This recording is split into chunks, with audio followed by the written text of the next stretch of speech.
Are you seeing the Siri Not Available error on your iPhone? This can be caused by network issues, Siri settings, or even system glitches.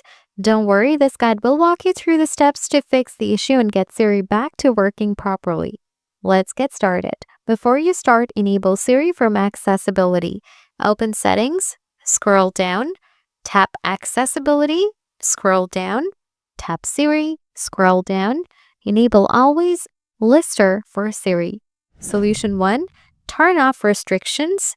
Open Settings. Scroll down. Tap Screen Time. Scroll down. Tap Content and Privacy Restrictions. Toggle Content and Privacy Restrictions off. Enter passcode if prompted. Restart your iPhone. Now check if the error is gone.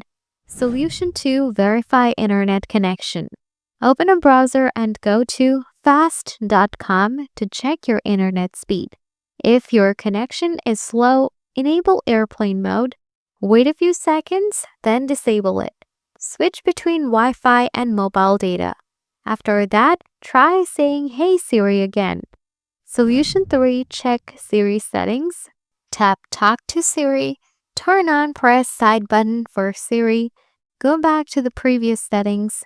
Toggle on Allow Siri when locked. If already enabled, toggle them off. Wait a moment, then toggle them back on.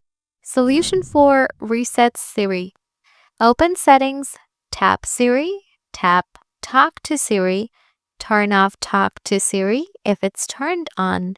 Wait a moment, then turn it back on. Follow the prompts to retrain Siri to recognize your voice. Solution 5. Reset all settings. Open Settings, scroll down, tap General, scroll down again, and tap Transfer or Reset iPhone. Tap Reset.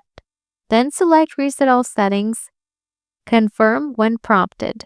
By following these steps, Siri should start working again. If you're still facing the Siri Not Available error, feel free to ask for more help. As always, thanks for watching.